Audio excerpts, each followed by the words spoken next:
Ukrainian Battalion counterattack exposes Russian vulnerabilities near Pokrovsk.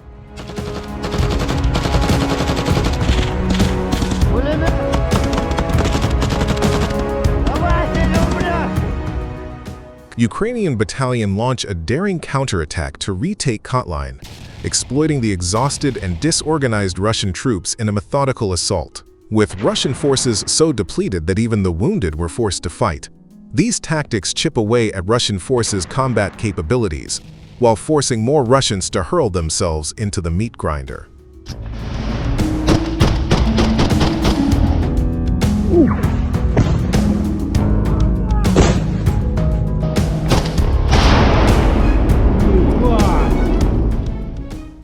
With Russians recently taking tactically valuable positions in Kotline, Ukrainian warrior initiated a series of counterattacks to retake the settlement from Russian forces with overwhelming firepower.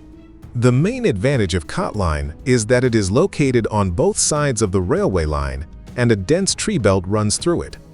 Controlling this settlement is a crucial advantage for both Russians and Ukrainians in the larger battle for Pokrovsk.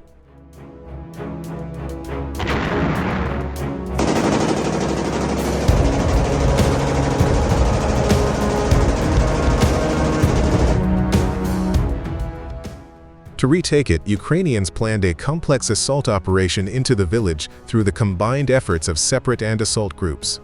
However, with Russians controlling a large portion of the settlement and industrial zone's defensive advantages, this would not be an easy task. On the other hand, as you remember from a previous report, Russian forces were already so short on available manpower for their assaults that they had to send their wounded into battle on crutches.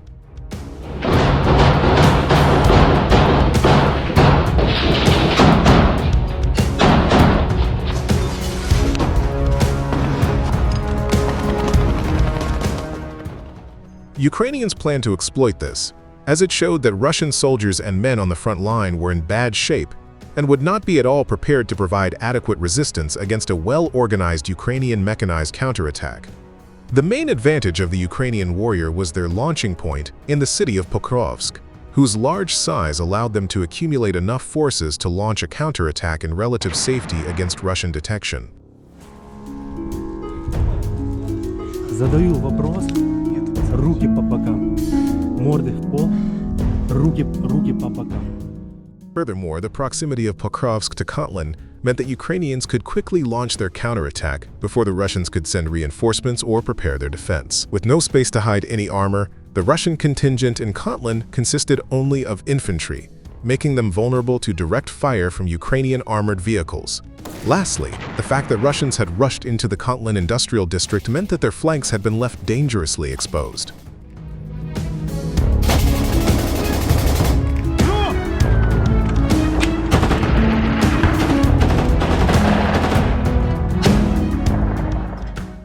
With continued Ukrainian control over Udak, the coal mine, the fields to the north, and Pokrov itself, the Russian contingent in Kotline had to take up an all-round defense, preparing to repel assaults from all directions while Ukrainians could observe Russian defenses from all sides. Ukrainians took advantage of this weakness by concentrating their push on the southern portion of Kotline in a calculated assault from Pokrovsk, breaking through the Russian weak point.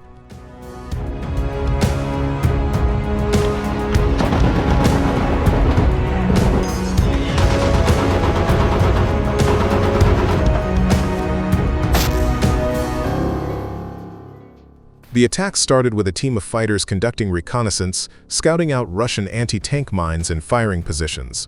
After Ukrainian snipers cleared the road of mines, Ukrainians conducted a rapid tank crate targeting Russian positions and destroying them with direct fire from the main gun.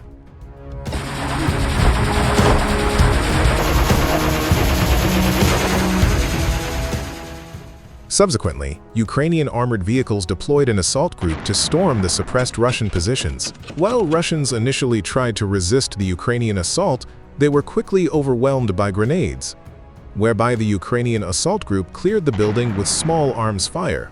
Simultaneously, a second Ukrainian assault group was deployed to strike and clear Russian trenches just outside the village, securing the flank of the first group.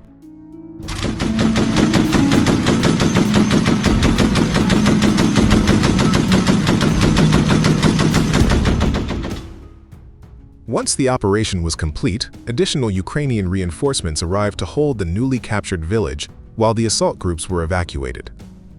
Overall, the tremendous losses suffered by the Russians in their previous assaults, coupled with a large number of incapacitated soldiers, prevented them from providing adequate resistance to the Ukrainian counterattack.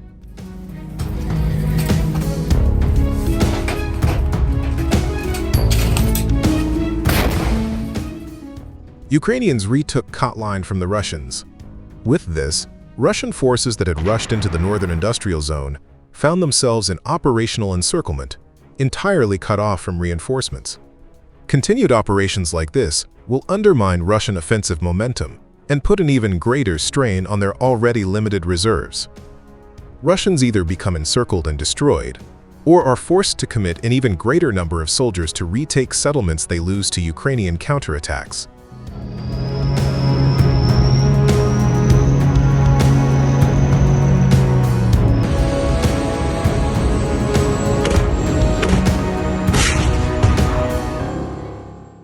Ukrainians also released footage showing the extent of the Russian losses towards Novopokrovsky. The video showed close to 50 Russian personal losses in a tree line of under 100 meters. With their losses quickly mounting, Russian forces in Solovyov desperately needed reinforcements. They sent multiple armored personnel carriers filled with infantry to the settlement, but they were all destroyed by FPV drones and artillery.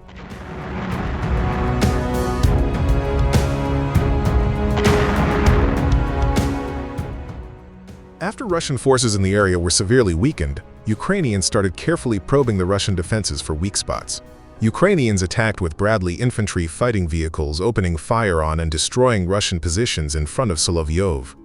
These probing attacks went exceedingly well, as Russian military bloggers confirmed that Ukrainians had retaken numerous tree lines and trench networks around Solovyov.